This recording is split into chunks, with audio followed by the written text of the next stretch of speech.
Hello everyone, target BPSC के आज के एपिसोड में आपका स्वागत है।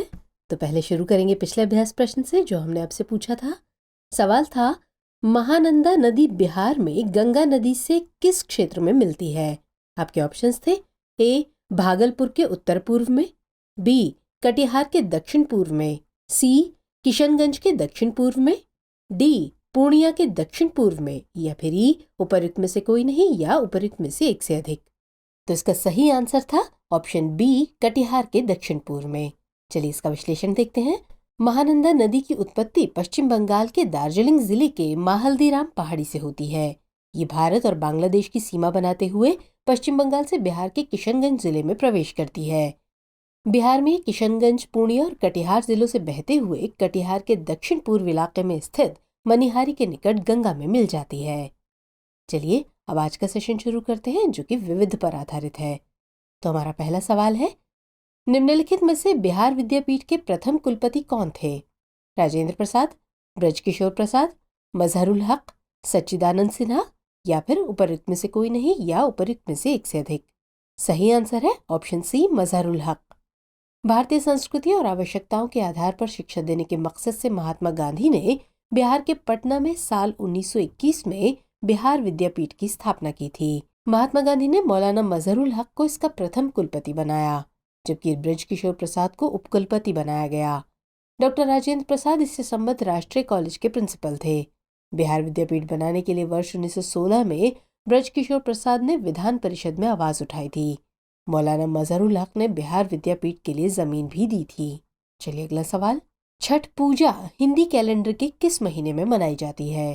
कार्तिक, माघ, श्रावण, ज्येष्ठ, अथवा उपयुक्त में से कोई नहीं या उपयुक्त में से एक से अधिक। सही आंसर है ऑप्शन ए, कार्तिक। हिंदू पंचांग या कैलेंडर के अनुसार हर वर्ष छठ पूजा कार्तिक माह के शुक्ल पक्ष की षष्ठी तिथि को मनाई जाती है। छठ पर्व दिवाली के बाद मनाया जाता है। इसका पहला दिन कार्तिक माह के शुक्ल पक्ष की चतुर्थी तिथि से शुरू होता है। छठ पर्व सूर्य देव और छठी मैया को समर्पित होता है।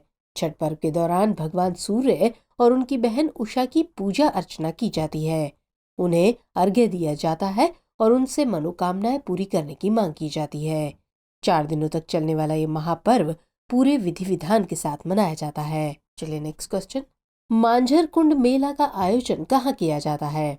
मनेर, सासाराम, भागलपुर, सहरसा, या फिर उपयुक्त में से कोई नहीं अथवा उपयुक्त में से एक से अधिक। सही आंसर है ऑप्शन बी, सासाराम। सावन माह समाप्त होने के बाद आने वाले पहले रविवार को बिहार के सासाराम में सिख समुदाय के लोगों का 3 दिवसीय मांझर कुंड मेला लगता है। कैमूर पहाड़ी पर लगभग 3 किलोमीटर की परिधि में अवस्थित मांझर कुंड व धुआं कुंड राज्य के रमणीक स्थानों में शामिल है। मांझर कुंड से कुछ दूरी पर 36.5 मीटर की ऊंचाई से घाटी में गिरने वाले पानी से उठती धुंध के कारण उस स्थान का नाम धुंध कुंड पड़ा है। इसी कुंड के आगे जल प्रवाह को काव नदी कहा जाता है। आगे बढ़ते हैं। बिहार के प्राचीन विश्वविद्यालय व बौद्ध मंदिर के अवशेष निम्न में से किस स्थान से प्राप्त हुए हैं? दरभंगा, बलराजगढ़, नालंदा, भागलपुर, या फिर उपयुक्त में से कोई नहीं अथवा उपयुक्त में से एक से अधिक। सही आंसर है नालंदा, जो कि ऑप्शन सी में दिया गया है। बिहार के प्राचीन विश्वविद्यालय व बौद्ध मंदिर के अवशेष नालंदा से प्राप्त हुए हैं। नालंदा प्राचीन भारत में उच्च शिक्षा व बौद्ध धर्म का सर्वाधिक महत्वपूर्ण और विख्यात केंद्र था। यहाँ से स्तूप, मंदिर, विहार तथा महत्वपूर्ण कलाकृतियां मिली हैं जो गच यानी प्लास्टर, पत्थर और धातु से निर्मित है। चलिए अगला सवाल देखेंगे। गुप्तकालीन सूर्य मंदिर के अवशेष कहाँ पर स्थित है? राजगीर, गया, देव, महिषी, या उपयुक्त में से कोई नहीं अथवा उपयुक्त में से एक से अधिक। सही आंसर है ऑप्शन सी, देव। गुप्तकालीन सूर्य मंदिर के अवशेष औरंगाबाद जिले में देव नानक स्थान पर स्थित है। देव का सूर्य मंदिर या देवार्क सूर्य मंदिर या केवल देवार्क के नाम से प्रसिद्ध ये एक हिंदू मंदिर है जो सूर्य देवता को समर्पित है। इसकी खासियत ये है कि ये अन्य सूर्य मंदिरों की तरह पूर्वाभिमुख न होकर पश्चिमाभिमुख है। देवार्क मंदिर अपनी अनूठी शिल्प कला के लिए भी प्रसिद्ध है। पत्थरों को तराशकर बनाए गए इस मंदिर की नक्काशी उत्कृष्ट शिल्प कला का नमूना है। नेक्स्ट सवाल, आर्यभट्टीय तथा सूर्य सिद्धांत नामक ग्रंथ की रचना किसने की? पाणिनि, शांतरक्षित, आर्यभट्ट, मंडन मिश्र, या फिर उपयुक्त में से कोई नहीं अथवा उपयुक्त में से एक से अधिक। सही उत्तर है ऑप्शन सी, आर्यभट्ट। आर्यभट्टियम तथा सूर्य सिद्धांत नामक ग्रंथ की रचना आर्यभट्ट ने की थी।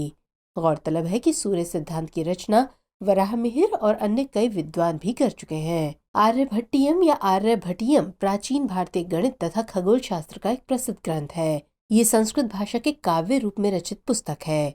इसकी रचना पद्धति वैज्ञानिक और भाषा बहुत ही संक्षिप्त तथा मंझी हुई है। आर्यभट्ट की अन्य महत्वपूर्ण रचनाओं में बौलिस सिद्धांत यानी सूर्य चंद्रमा ग्रहण के सिद्धांत, रोमक सिद्धांत और सूर्य सिद्धांत विशेष रूप से शामिल है। चलिए आगे बढ़ेंगे। मुहाने जलाशय परियोजना में बिहार के साथ किस राज्य की भागीदारी है? झारखंड, पश्चिम बंगाल, ओडिशा, उत्तर प्रदेश या फिर उपरोक्त में से कोई नहीं अथवा उपरोक्त में से एक से अधिक। सही आंसर है ऑप्शन ए झारखंड। मुहाने जलाशय परियोजना बिहार और झारखंड राज्य की संयुक्त परियोजना है। इस जलाशय परियोजना के साथ वरंडी वियर बांध सिंचाई योजना भी जुड़ी हुई है। ये परियोजना बिहार के गया जिले से संबंधित है। चलिए नेक्स्ट क्वेश्चन। मुसलमानों का पवित्र स्थान मखदूम कुंड कहाँ स्थित है?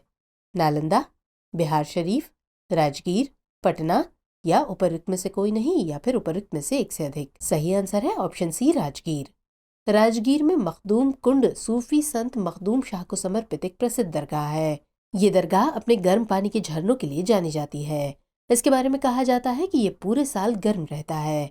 इसे लेकर आम धारणा ये है कि इन झरनों के पानी के संपर्क से लोग धन्य हो जाते हैं। नेक्स्ट सवाल। कुंवर सिंह को किस राज्य के राजा ने अपने यहाँ प्रवेश की अनुमति नहीं दी थी? रीवा के राजा, आजमगढ़ के शासक, अवध का शाह, मिर्जापुर का राजा या उपरोक्त में से कोई नहीं या उपरोक्त में से एक से अधिक। सही आंसर है ऑप्शन ए रीवा के राजा। वीर कुंवर सिंह का जन्म 13 नवंबर 1777 को बिहार के भोजपुर जिले के जगदीशपुर गांव के जमींदार परिवार में हुआ।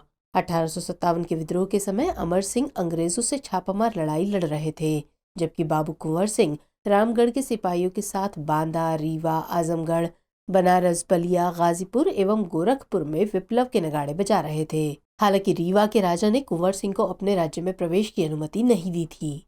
ब्रिटिश इतिहासकार होम्स ने उनके बारे में लिखा है कि उस बूढ़े राजपूत ने ब्रिटिश सत्ता के विरुद्ध अद्भुत वीरता और आन बान के साथ लड़ाई लड़ी। चलिए अगला और अंतिम सवाल। द सर्चलाइट के पहले संपादक कौन थे? सैयद हैदर हुसैन, मोहम्मद हाशिम, गुरु प्रसाद सेन, एस रंगा अय्यर या फिर उपरोक्त में से कोई नहीं अथवा उपरोक्त में से एक से अधिक। सही आंसर है option A Syed Haider Hussain. The Searchlight के पहले संपादक सैयद हैदर हुसैन थे, जबकि दूसरे संपादक महेश्वर प्रसाद थे। इसके बाद CSR सोमयाजुलू और एस रंगा अय्यर भी बारी बारी से संपादक बने। वहीं मुरली मनोहर प्रसाद सबसे लंबे समय तक संपादक रहे। चलिए अब नोट कर लीजिए अभ्यास प्रश्न।